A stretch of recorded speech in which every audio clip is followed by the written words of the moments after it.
दोस्तों, चाहे कोई स्मार्टफोन हो या टैबलेट हो, अगर वो चलाते वक्त हैंग करता है या लैग करता है तो इस हैंग या लैग के पीछे मेन दो कारण होते हैं। इनमें से जो पहला कारण है वो है आपके टैबलेट या स्मार्टफोन में रैम का कम होना। अगर आपके डिवाइस में 6 GB से कम का रैम है और जब भी आप मल्टीपल एप्स को एक साथ रन करोगे तब आपको लैग या हैंग का फील होगा। अब ऐसा इसलिए होता है क्योंकि आजकल के जो एप्स हैं वो साइज में काफी ज्यादा बड़े हैं। जैसे आप क्रोम को देख लो, ऑलमोस्ट हाफ जीबी का है। गूगल को भी देख लो, वो भी हाफ जीबी का ही है। यानी हमारे जो इसेंशियल ऐप हैं जो हमारे डिवाइस को रन करने में हेल्प करते हैं, अब वो ही काफी ज्यादा बड़े साइज में हो गए हैं। पहले 2 GB रैम या 3 GB रैम में काम चल जाता था क्योंकि हमारे जो इसेंशियल एप्स थे वो साइज में ज्यादा बड़े नहीं होते थे। रैम कम होने की वजह से बड़े गेम्स को भी आप अपने डिवाइस में आसानी से चला नहीं पाओगे और आपका डिवाइस हैंग करता हुआ दिखेगा। हैंग या लैग के पीछे दूसरा जो मेन कारण है और हम उसको मान सकते हैं कि 90% वो ही रिस्पॉन्सिबल है, वो है प्रोसेसिंग पावर का कमजोर होना। हाँ दोस्तों, अगर आपके टैबलेट या स्मार्टफोन का जो प्रोसेसर है वो कमजोर है, वीक है, तो भी आप अपने टैबलेट में लैग फील करोगे। अब अनफॉर्चुनेटली दोस्तों, हमको जो गवर्नमेंट की तरफ से टैबलेट मिला हुआ है उसमें ये दोनों ही चीजें कम है। ऐसे में इस डिवाइस का लैग करना या हैंग करना नॉर्मल है, पर फिर भी हम कुछ ऐसे स्टेप्स को फॉलो कर सकते हैं जिससे हमारे टैबलेट या स्मार्टफोन की जो परफॉर्मेंस है वो बूस्ट हो जाएगी। इस टैबलेट की परफॉर्मेंस बूस्ट करने के लिए आपको सबसे पहला जो काम करना है वो इसमें रैम को बढ़ा लेना है। इसके लिए आपको सेटिंग में जाना है। सेटिंग में आने के बाद डिवाइस केयर वाला जो ऑप्शन होगा आपको यहाँ आना है और इसमें जो मेमोरी वाला ऑप्शन दिख रहा होगा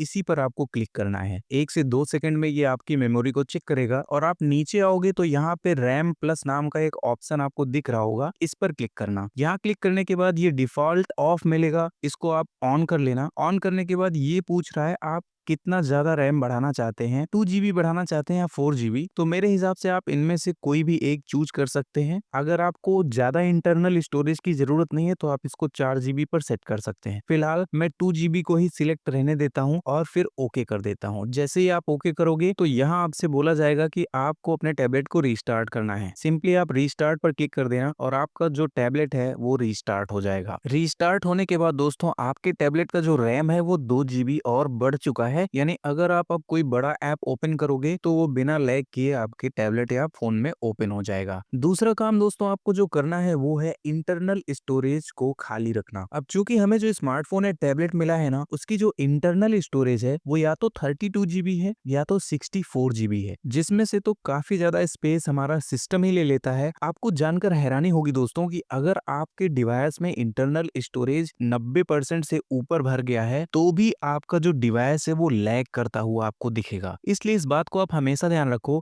कि आपके फोन या टैबलेट में जितना भी इंटरनल स्टोरेज है उसका कम से कम 10% हमेशा खाली रहे। दोस्तों, अगर आपका इंटरनल स्टोरेज काफी ज्यादा भर गया है और उसमें जो है काफी जरूरी चीजें हैं जिसे आप डिलीट नहीं कर सकते, ऐसे में आप थोड़ा बहुत इंटरनल स्टोरेज फालतू के एप्स का डाटा क्लियर करके गेन कर सकते हो। जैसे मेरे केस में ये माई गैलेक्सी वाला ऐप दिख रहा है, मैं आपको एज एन एग्जाम्पल बता रहा हूँ। तो आपको उस ऐप पर टैप करके रखना है, उसके बाद छोटा वाला जो आइकन है इस पर क्लिक कर लेना है। यहाँ अगर आप थोड़ा सा नीचे स्क्रॉल करोगे तो आपको स्टोरेज वाला सेक्शन देखने को मिलेगा। अब आपको इस पर क्लिक करना है। यहाँ जो क्लियर डाटा वाला ऑप्शन है ना, इसी पर सिंपली आपको क्लिक कर देना है और फिर डिलीट पर क्लिक कर देना है। ऐसे में जितना भी इस ऐप ने फालतू का डेटा आपके इंटरनल स्टोरेज में लिया होगा ना, वो सब फ्री हो जाएगा। तीसरा काम आप ये कर सकते हैं, जितने भी फालतू बैकग्राउंड में रनिंग एप्स हैं उनको आप क्लोज कर दो। ज्यादा बैकग्राउंड में ऐप होने की वजह से भी जो हमारा टैबलेट है वो लैग करने लगता है क्योंकि हमारे पास रैम और स्टोरेज कम है। तो जो भी फालतू के ऐप्स हैं उनको आप सीधे सीधे बंद कर दिया करो। दोस्तों, अब हम जानते हैं कि आप एक सिंगल क्लिक में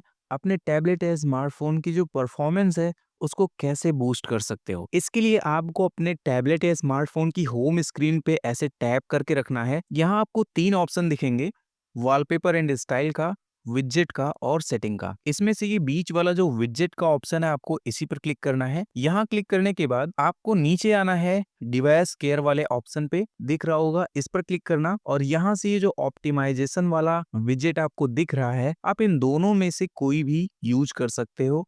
जैसे इसको आपको टैप करना है और फिर होम स्क्रीन पे ले आके इसको छोड़ देना है। इस तरह से ये वाला जो विजेट है ये आपके होम स्क्रीन पर आ जाएगा। इसको आप कहीं भी मूव कर सकते हो, जैसे यहाँ पर क्लिक करके आप इसको यहाँ भी मूव कर सकते हो। अब आपको बस इतना करना है कि अपने टैबलेट को यूज करने से पहले इस ऑप्टिमाइजेशन वाले बटन पर एक बार क्लिक कर देना है और ये आपके टैबलेट को ऑप्टिमाइज कर देगा और जो परफॉर्मेंस होगी वो आपको मैक्स लेवल की देखने को मिलेगी। तो ये लास्ट वाला स्टेप बहुत ही ज्यादा इफेक्टिव है। टैबलेट को यूज करने से पहले एक बार इसको जरूर क्लिक करना। तो दोस्तों, इन सिंपल से स्टेप को फॉलो करके आप अपने टैबलेट या स्मार्टफोन को, जिसमें कमजोर प्रोसेसर है, कम रैम है, उसमें भी अच्छी खासी परफॉर्मेंस ले सकते हो। दोस्तों, आपको ये वीडियो कैसी लगी ये कमेंट सेक्शन में जरूर बताना। बाकी मैं मिलता हूँ आपसे अगले वीडियो में, तब तक के लिए बाय बाय।